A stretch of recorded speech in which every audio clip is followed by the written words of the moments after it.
Oi, faz tempo, né, sem vídeo.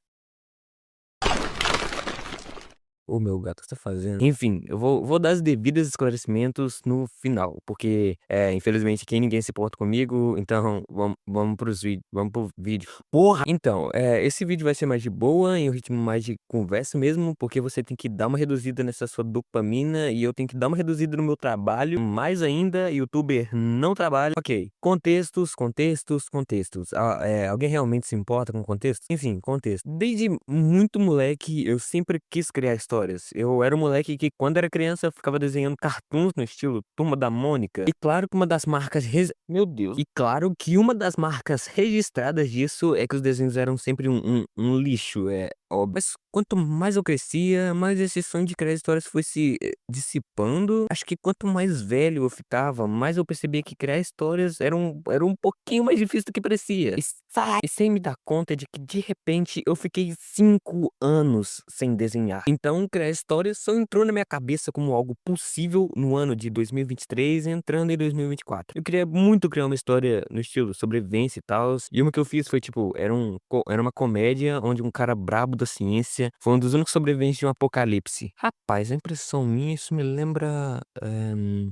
Não sei, eu posso estar errado, mas isso me lembra outro anime. Enfim, e esse protagonista encontrava uma mulher que também foi uma das únicas sobreviventes, e a história se resumia a eles sobrevivendo. Também teve uma que, basicamente, por algum motivo, uns monstros chamados Sirius conseguiram invadir o planeta Terra e causar um apocalipse. O protagonista é um cientista que quer documentar esses Sirius e possivelmente achar uma forma de extingui-los. Mas Sirius são muito perigosos e eles estão em um mundo pós-apocalíptico. E é igual todas as minhas outras histórias anteriores. Depois de tentar criar essas histórias e mais umas 6, eu meio que fiquei com uma espécie de trauma. Porque quando tu faz algo 6 vezes, investe tempo 6 vezes e as 6 vezes dão errado, meio que tu acredita que a sétima não vai ser diferente, tá ligado? Então eu enterrei esse sonho por alguns anos. Até que 1 de janeiro de 2025. Foi quando eu dei a chance pra um anime ruim, lixo e ridículo, sério, não assisti. Mas eu tenho um carinho desgraçado com esse anime, porque foi o primeiro anime que eu assisti. Não literalmente o primeiro, mas foi o primeiro que me fez descobrir o mundo da pirataria. Eu lembro até hoje de pesquisar o nome do anime dublado online, clicar e tá lá, o anime com 24 minutos perfeitos pra eu assistir. Isso foi, tipo, inacreditável. Tipo, foi como se o mundo parasse pra que eu pudesse assistir. Enfim, esse vídeo não é sobre a minha experiência com anime, ninguém me perguntou nada. Então, nesse dia de 1 de junho, eu decidi reassistir. Mas dessa vez com a assinatura da Crunchyroll, moleque. Quando eu dei play, a princípio eu achei uma merda, foi um lixo, porra, muito ruim, é fanservice puro. Mas depois de assistir um pouquinho, eu meio que me apaixonei de novo.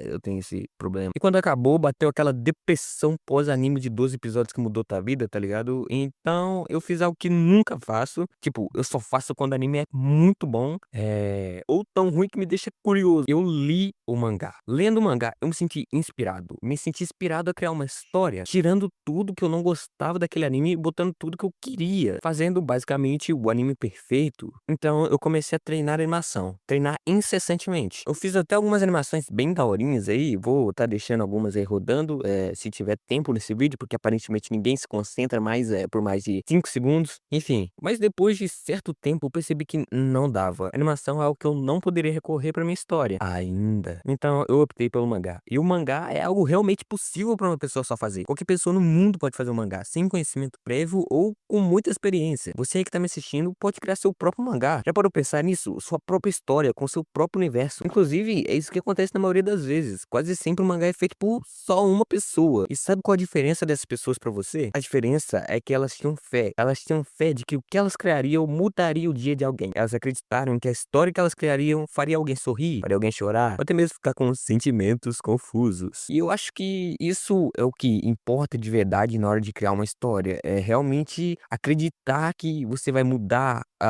o dia de alguém, sabe? E eu acho que é isso que a gente no caso, eu e produtores de conteúdo, não só youtubers, também produtores de histórias, quadrinhos, etc. O que a gente precisa fazer quando a gente cria um vídeo não é pensar em mais nada a não ser mudar o dia dessa pessoa que tá assistindo a gente, sabe? É isso que eu acredito, mas enfim, ninguém me perguntou, ninguém nunca me pergunta nada. Meu Deus, me pergunte as coisas! Ah, beleza. Carga de motivação injetada. Então eu comecei a trabalhar no meu mangá. Fiz roteiro, desenhei design de personagens, fiz 1, 2, 4, 7, 9 páginas. Mas não tá bom. O que acontece é que eu não tinha definido quase nada sobre a história antes de começar a desenhar. Então isso foi um tiro no pé, porque no meio da história os personagens que eu havia agora escrevido não tinham nada a ver com os que eu tinha desenhado. Então eu desisti temporariamente, porque você acha que isso iria me parar? Não, eu voltei mais forte e com mais vontade de fazer dar certo. Fiz uma paginazinha de teste onde eu testo a interação dos personagens e certo, agora sim, tudo feito. Vamos criar os designs dos personagens.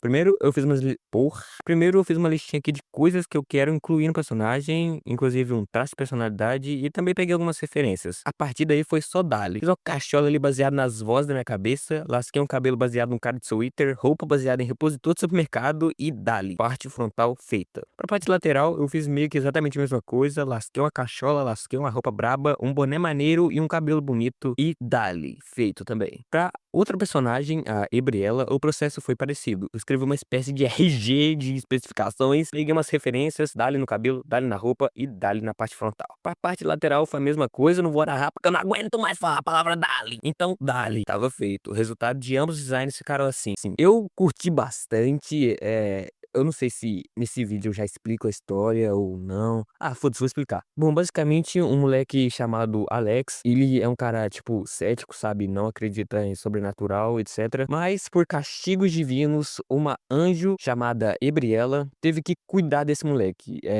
Meio que salvar ele, literalmente, porque ele tem um demônio dentro do corpo dele que foi transmitido por gerações. O trabalho de Ebriela é basicamente exorcizar esse demônio, mas o Alex não acredita em Ebriela nem em demônio nenhum. Então, ele fica só tipo, sai, Ebriela, pelo amor de Deus, não acredito em você, sai daqui, alucinação maldita. E basicamente, acho que é isso, é o dia a dia de Ebriela tentando exorcizar Alex, tá ligado? Ah, assustei meus gatos todos só com um barulhinho, ó, que da hora. Eu amo ser ser humano. Não sou ridículo igual ele. Enfim, vídeo encerrado com sucesso. Você deve estar agora se sentindo enganado porque o vídeo era sobre fazer o mangá, mas na hora que chega a parte de fazer o mangá, eu não me aprofundo nada. E calma, tem uma razão. A razão é que não tinha nada pra aprofundar. Eu vou continuar fazendo mangá e postando aqui. Enfim, obrigado ao membro do canal, uma unidade de membro, que foi o único cara que confiou em mim e meio que eu apunhalei ele pelas costas. Então, desculpa, tu tá vendo esse vídeo ainda?